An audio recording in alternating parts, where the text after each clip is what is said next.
voy a enfocarme específicamente en el trabajo, ¿verdad? Voy a enfocarme en el trabajo y comentar estos 3 temas, y el resto pues es una investigación, entonces les tocará realizarla y demás, completarla. Bueno, vamos a ver.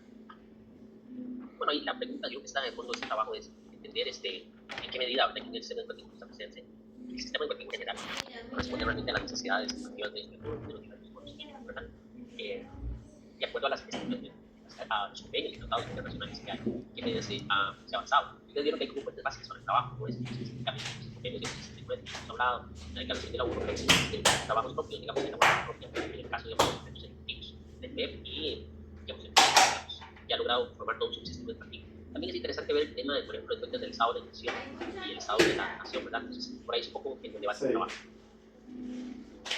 Recordemos algo que había mencionado en la 1, que en algún momento le dio la teoría indigenista, por ejemplo, que hablaba mucho de integrar el indígena, asumiendo que el indígena y adaptarse al mundo moderno, integrarlo a una sociedad nacional. Entonces, en este sentido, ellos plantean mucha identidad. Ya ustedes pueden saber, hoy no se ve así, porque ese no es alguien cambio de paradigma. Entonces, bueno, viendo hacia atrás, pues es importante ver que no se ha avanzado.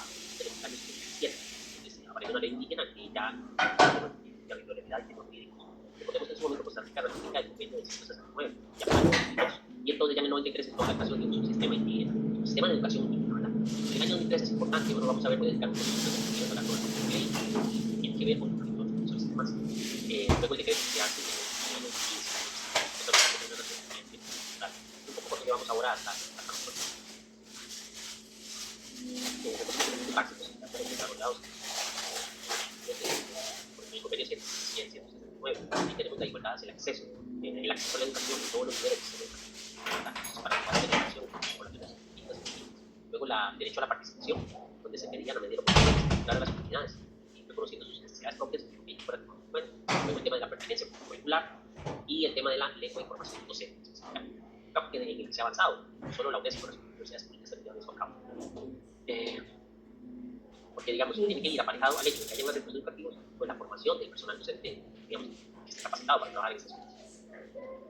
Este tema de la declaración de la ONU, donde se hablaba de la educación de la autodeterminación, porque ese es un concepto muy importante, que no fue elaborado en los primeros periodos nacionales después. Entonces, un sistema propio. Sí, Felipe, hágame el favor. Milonga. Pues hay un sistema propio, un acceso sin discriminación, la medida posible, que por ejemplo no hace discriminar a las mujeres en comparación a los hombres, a los niños. También la declaración pedía el tema de las lenguas indígenas, por ejemplo, a que hay una revitalización sobre las lenguas indígenas. Y finalmente el tema de la dignidad humana, ¿verdad? Eso pasaba por reconocer la historia de los pueblos, las tradiciones, sus culturas, ¿verdad? Entonces, bueno, vean la parte de la diapositiva, estamos en un enfoque de la función de servicio hacia el control, la autonomía y la reconocer más autonomía en los diferentes pueblos indígenas. Bueno, aquí es parte de lo que ustedes pueden hacer, pero en su momento era muy grande. La primera tutoría lo habíamos visto, ¿verdad?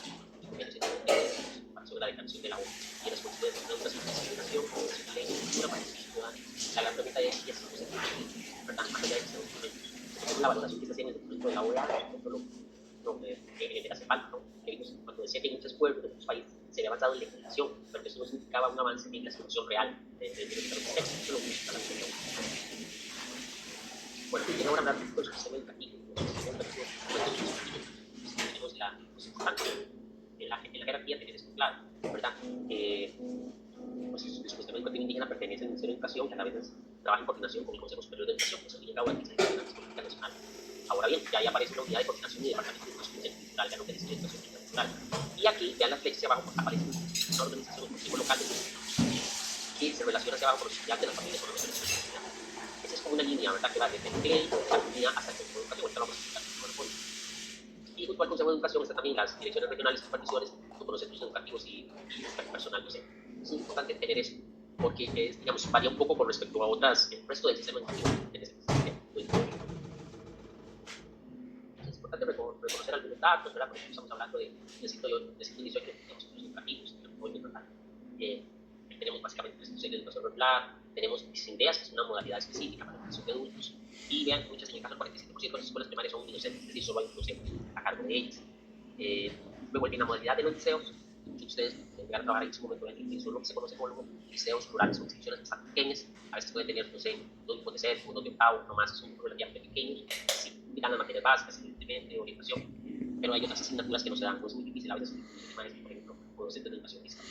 Pues hay algunas asignaturas que no se dan ahí, y ahí tienen la matrícula, pues 60% casos, pertenece al tercer ciclo. Y eso va a secundaria y básicamente tercer y cuarto ciclo, ¿verdad? Muchos de estos datos que estoy presentando son del trabajo del año 2025, ¿verdad? Es un pasaje actualizado, aunque hay otros documentos, ustedes pueden, cuando estén haciendo la investigación, revisen el estado de la educación, el estado de la nación, ya hay bibliografía de mejoras, sí, claro, sí, mejoras, ¿verdad? Digamos, es lo que dice el acceso a la tecnología.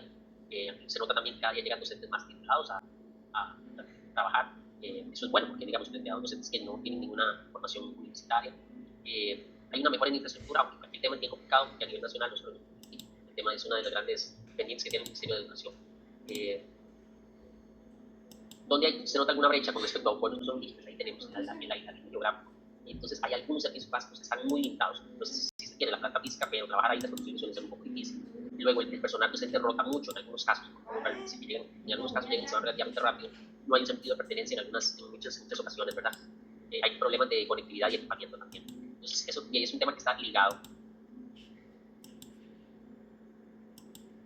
Aquí podemos ver, digamos, datos, digamos, se hizo la encuesta propiamente en docentes que trabajan en esta zona, cuáles eran sus mayores requerimientos.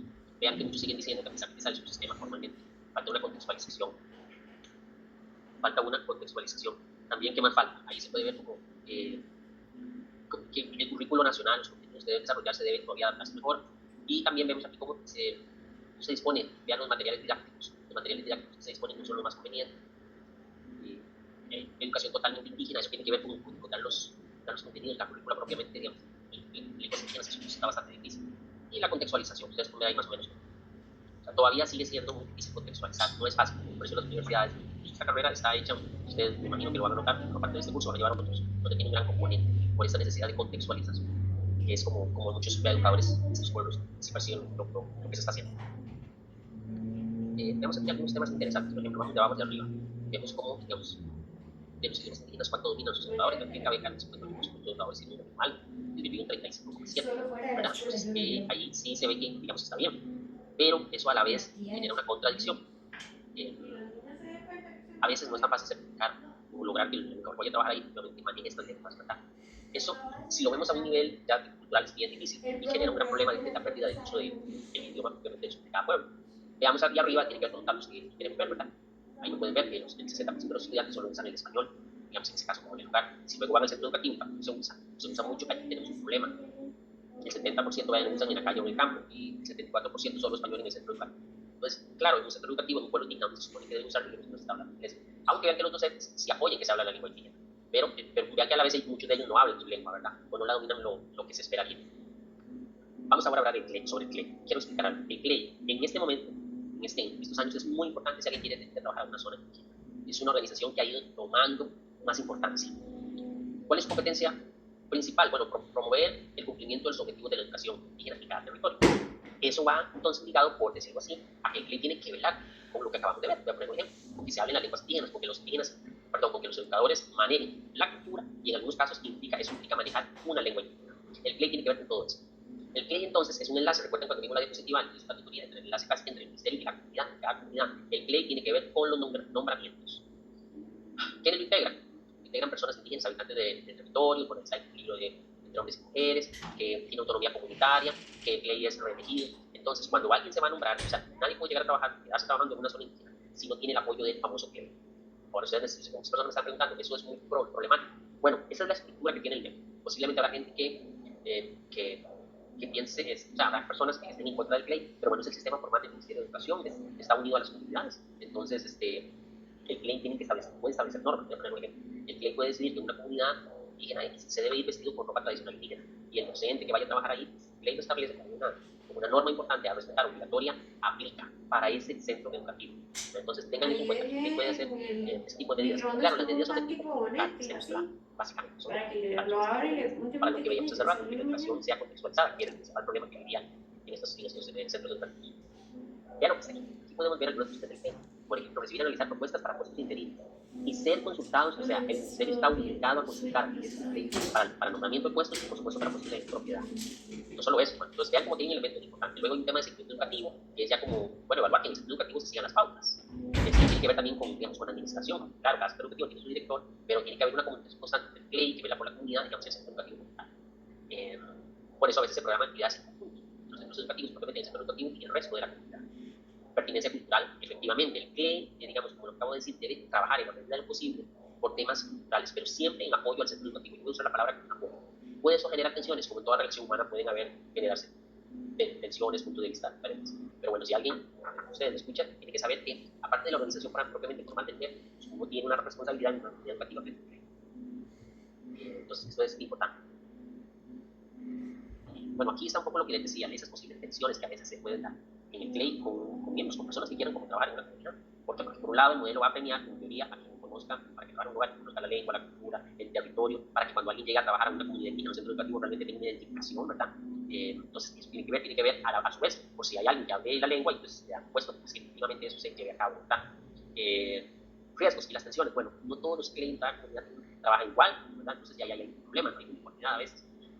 Puede haber conflictos de, bueno, digamos, la vez pasada, en el curso pasado, digamos, una compañera, maestra que participó de esta tutoría, una pequeña entrevista, y ella decía que sí, que a veces se pueden dar conflictos, ¿verdad? Conflictos. El CLEI como tal no nombra, pero sí tiene que ser consultado, y sí tiene que ver con el nombramiento. O sea, al fin y al cabo, el patrón siempre va a ser el Ministerio de Educación Pública, pero digamos, el CLEI sí tiene que ver, da su opinión y es consultado.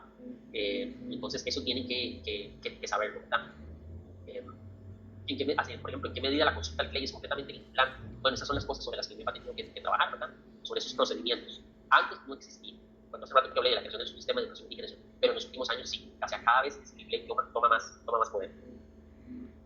Algunas conclusiones importantes, bueno, recordemos convenio 169, todo lo que exigía sobre la participación de las comunidades, sobre la lengua, sobre el currículo pertinente y todo eso. Luego tenemos la declaración de la ONU, esa fue más en sentido de la autodeterminación de los pueblos, controlar incluso las instituciones educativas, por eso vean el CLEI, porque es tan importante aquí. La situación nacional, bueno, Costa Rica sí tiene un subsistema educativo, ¿verdad?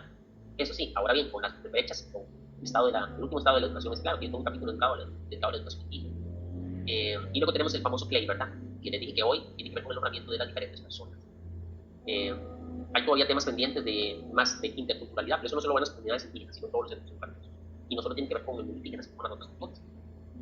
Bueno, estos son aspectos generales que yo nada más quise tomar en cuenta en esta tutoría para que los incorporen, pero ustedes tienen un trabajo de investigación. Pues pueden buscar otras fuentes, pueden revisar estados de la educación, los últimos estados de la nación. Las universidades también han hecho muchos estudios, la UCR, la UNED y la UNA, las han hecho estudios, ¿verdad? No solo sobre temas educativos en indígena, también temas de territoriales, pero bueno. Entonces, este es un aporte que lo pueden incorporar en la discusión de desarrollo adaptativo o algunos de ustedes, cuando sería la grabación de la tutoría 3.